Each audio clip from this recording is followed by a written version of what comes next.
Bon allez, aujourd'hui on se retrouve pour une nouvelle petite vidéo où le but ça va être de mettre du blanc arboricole sur tous les arbres fruitiers. Donc j'ai commandé de la chaux éteinte pour essayer. L'année dernière j'ai fait avec de l'argile blanche, mais je pense que la chaux fonctionnera mieux. J'ai toujours entendu dire que c'était mieux, donc on va essayer avec de la chaux. Donc là on a ramené le compresseur. Je vais faire les mélanges avec de la prêle et du purin d'ortie. Puis le but ça va être de tartiner tous les troncs au pistolet à peinture. On va voir ce que ça va donner. Je pense que ça va aller plutôt vite, même si on a une paire d'arbres à faire. Enfin bon, allez, c'est parti.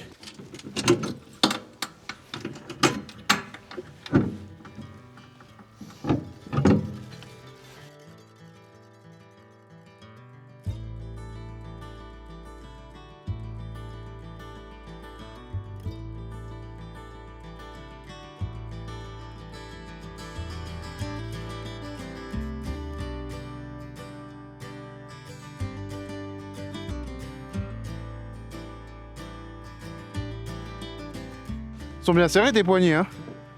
Ça fait mon mètre. Ah, attends. Non. Tu peux décaler à ta gauche? Oui. Parce que là, moi, je suis... Il y a de la place encore. Vas-y, c'est bon. Ah, ça va nickel, là. Par rapport à l'année dernière. Hop là. Je vais vite fait apporter tout le matériel ici. Près de la cuve à eau, on en a rempli une là vite fait avec toute la pluie qui a tombé. Ça fait que ça de tomber. Donc on a pu remplir une bonne cuve d'eau. Et je vais pouvoir faire mon mélange avec la chaux grâce à ça. Je descends tout et je vous explique comment je fais à peu près le mélange. Ça va être du à peu près, c'est pas pro quoi.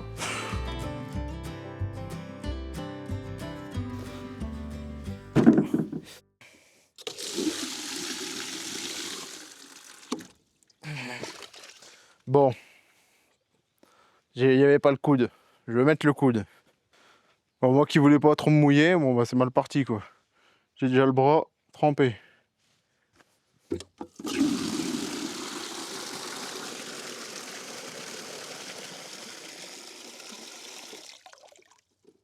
Ah, c'est quand même mieux. Hop.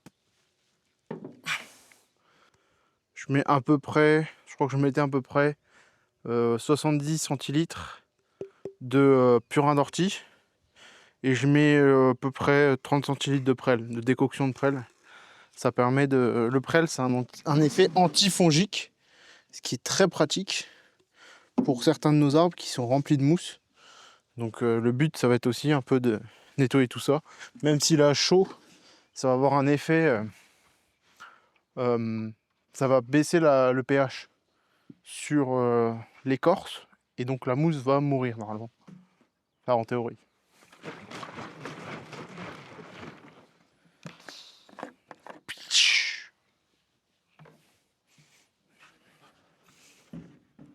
Je le filtre parce qu'il est un peu dégueulasse.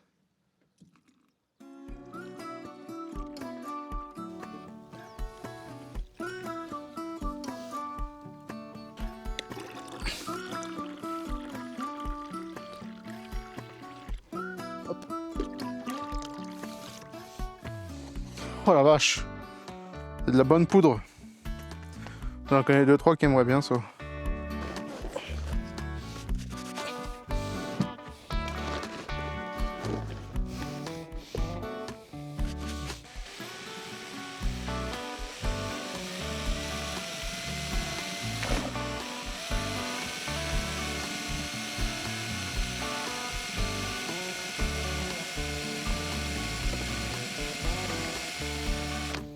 Ouais, j'ai trouvé ça. Je pense que ça devrait le faire pour pouvoir piocher dedans sans foutre partout parce que là j'en perds la moitié. On voit pas du tout ça.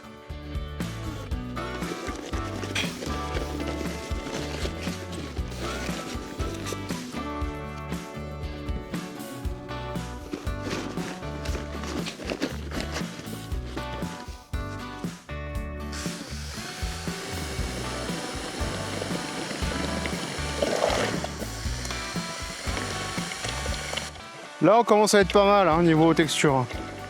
Ça commence vraiment à faire un peu ce truc pâte à crêpes.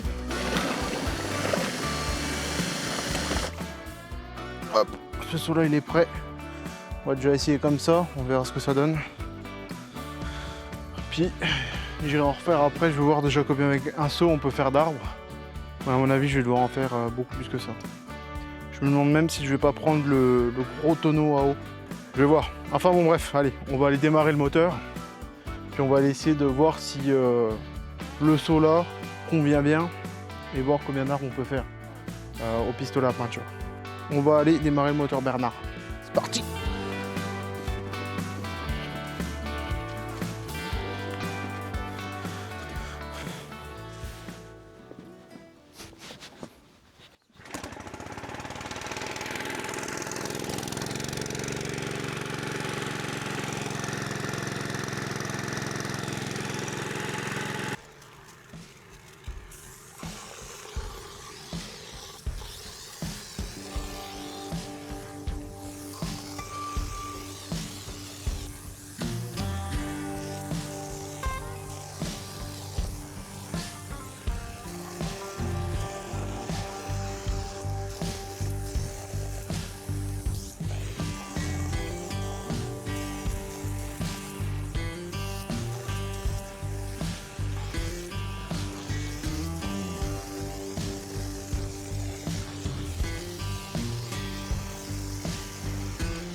Bon, là avec un demi-saut, j'ai fait 1, 2, 3. J'en fais un là. Normalement, j'en ai fait 8. 8, 9, 10, 11. Ouais, c'est ça, j'en ai fait 8. Non, j'en ai fait 8. Je compte n'importe comment. J'ai pas appris à compter à l'école, moi. Mais oui, donc là, avec la moitié d'un seau, j'en ai fait 8, mais il y avait des petits, beaucoup de petits, là où il y a plus de gros. Je vais refaire ce seau là qui me reste. Un seau d'eau rempli, et puis je vais mélanger là-dedans et mettre toute la chaux qu'il y a besoin pour avoir la bonne mixture. Et voilà, et je pense qu'on sera pas mal. On sera pas mal et ça sera plus simple de mélanger dans le tonneau. Allez, c'est parti.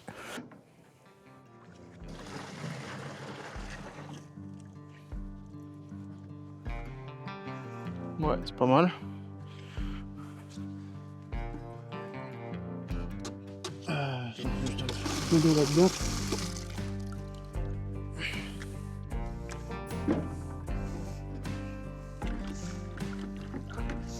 Bien récurer tout ça. Et dans l'autre seau. Ok. Hop. Pour économiser un peu de chaux, toute la chaux qui reste dans le fond, la récupérer.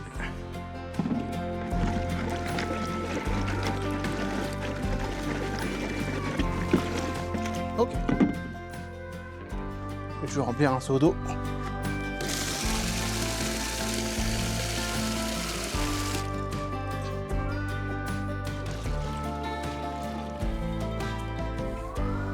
Ok, oui, on a compris. Maintenant, il va falloir ça. Hop.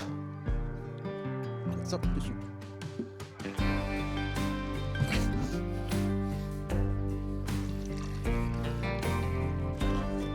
Ok, nickel. Hop, un coup de ça. Hop là. Près le purin, c'est bon. Je vais directement le mettre dans le gros tonneau.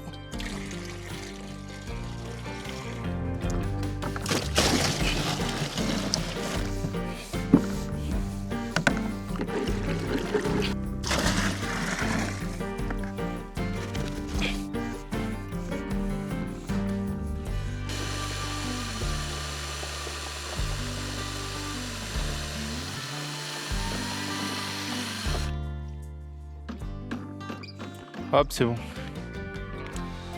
Et là, on a cette bonne texture un peu pâte à crêpe, et je pense que c'est la bonne texture. Ça fait suffisamment gluant pour pas couler le long des arbres et tenir, et suffisamment liquide pour être facilement aspergeable. Je pense que c'est vraiment le meilleur compromis là. On va aller tout de suite finir les arbres. Moi, je vais vous mettre ça en time-lapse, hein. Et puis je vous reprends dès que tout ça est fini. Allez, c'est parti.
C'est bon, tout est fini. On vient de finir de laver les outils. Alors bon, la fin, je vous ai fait une petite time-lapse, voilà, parce que bon, il n'y a pas non plus besoin que je vous montre chaque arbre un par un comme ça a été fait. Déjà plusieurs fois. Je vous ai montré vite fait comment ça marchait. Et ça va plutôt pas mal, hein, parce qu'on a fait à peu près, même avec la préparation, je dirais 2 heures vraiment que ça. où c'est que ça, on peint, on fait la matière, quoi. Donc franchement, c'est réglo, je trouve, au niveau du temps que ça met pour la quantité d'arbres. On a déjà fait 11 sur la partie basse du terrain et sur la partie haute, on en a fait 9 sur la partie haute du terrain. Donc 9 et 11, normalement, même si je suis pas très bon, ça fait 12. Non, je rigole, ça fait 20. Donc, une vingtaine d'arbres en 2 heures. Je me suis rendu compte quand j'ai fait la deuxième fournée où j'ai beaucoup plus mis de chaux que paradoxalement, et ben en fait, il faut vraiment que ça soit pâteux. Vraiment pâteux. Pas non plus, il faut que ça reste liquide, mais quand même encore plus pâteux que le premier coup parce que là, on a repassé un coup avec le reste de ce qu'on avait fait. Donc j'ai fait 2 seaux de 10 litres, donc une vingtaine de litres, grosso merdo, d'eau, plus rajouter la chaux. Donc ça fait un peu plus, mais bon, voilà. On a à peu près bouffé 15 litres de chaux, quoi. 15 kilos de chaux. Donc voilà. Je vous mets un peu, tu voyez l'arbre, il est vraiment beau, bien blanc, n'est-ce pas? Il est vraiment, ça fait vraiment une couche épaisse. Là où l'argile, c'était beaucoup moins beau l'année dernière. Et donc là, la chaux, ça fait vraiment blanc arboricole, quoi. Bon, là, il n'y en a pas trop. Mais ouais, franchement, ça va pas trop mal, je trouve. Les arbres sont vraiment... Voilà, ça fait des grosses taches. Je sais pas si c'est des trucs qui sont dans l'écorce, qui essayent de... Enfin, qui rentrent en contact avec la chaux, là, le lichen. Voilà. De toute façon, c'est le but, on voulait voir si la chaux, ça... Normalement, ça crame le lichen, les mousses, etc. Et c'est aussi pour ça, d'ailleurs, que je rajoute un peu de décoction de prêle. Le prêle a un effet antifongique. Et donc, tout ce qui est lichen, mousse, c'est une forme de champignon. Voilà. Donc, grosso merdo, normalement, ça devrait cramer la mousse. Alors là, ce genre d'affirmation, je suis content du résultat. Un beau terrain, nickel, avec des arbres qui sont bien... des arbres qui ont eu une bonne couche de blanc arboricole. C'est sûr, il y a des arbres, ils en ont un peu pris plus parce que, par exemple, on voit celui-là. Celui-là, c'est un mirabellier. Et en fait, ça fait plein d'interstices dans l'écorce. Et donc, le but, c'est aussi d'un peu d'aller mettre le produit jusque dedans pour que ça tue un peu tout ce qui est champignons, etc., maladies dormantes. Et donc, sur les troncs, il faut normalement, d'après ce que j'ai lu sur Internet, il faut que on aille jusqu'à la couronne. Donc, la couronne, ça fait à peu près ça. Voilà, c'est la partie du dessus de l'arbre où les branches se développent. Attendez, sur un arbre plus jeune comme celui-là là-bas, sur le pommier, on devrait mieux voir. Bon, celui-là, c'est pas le meilleur exemple, mais voilà, la couronne, c'est là, quoi. Tac. Et ça, c'est le creux de la couronne. Et vous avez les branches qui montent comme ça, tout autour, et ça fait une couronne, normalement. C'est la forme majoritaire des arbres fruitiers. Voilà, donc bon. Ils disent de faire jusqu'au bas de la couronne, au début de la couronne. Donc j'ai à peu près fait ça. Et c'est vrai que je suis content du résultat pour l'instant. C'est très joli. Ça fait, on pourrait presque croire qu'on fait attention aux arbres. C'est pour dire. Non mais bon, c'est sûr que c'est beaucoup mieux que de ne rien faire. Je pense, surtout sur certains arbres qui sont malades. Ici, on est énormément exposé de ce côté-là ou de ce côté-là. Et donc en fait, les arbres, il fait très chaud dessus. Donc je pense que le blanc, c'est quand même une couleur qui réfléchit la lumière. Et donc ça peut pas faire de mal pour lutter contre les étés très chauds où voilà quoi, les arbres, eux, ils rentrent pas à l'intérieur d'une maison en pierre pour se refroidir avec la clim, quoi. Ils restent dehors et puis ils crèvent de chaud, quoi. Donc je pense que si on peut leur faire gagner quelques degrés sur le tronc, ça peut être pas trop mal. C'est pas tout, mais le jour est en train de se coucher. Il va peut-être falloir que je pense à rentrer, moi. Aujourd'hui, c'est vrai que c'était une bonne journée. Je pensais pas qu'on allait arriver à faire ça aussi vite. On est parti tard de chez nous. Je me suis dit, on va avoir du mal à tout finir. Mais non, au final, en se dépêchant un peu, ça va, on se démerde quand même. Mais voilà. Par contre, c'est vrai que j'ai dégueulassé toute ma tenue. Voilà, et en plus, les caméras, les micros, tout est sale. Donc bon, franchement, après avoir vu ça, si vous mettez pas un like et que vous vous abonnez pas, moi je sais pas quoi faire. Je détruis mon matériel pour vous, quoi. C'est dingue, c'est dingue. Bon, c'est vrai que aussi, il faut pas mettre les caméras dans le sens du vent. Bon, voilà. Bref. Allez, sur ce, salut!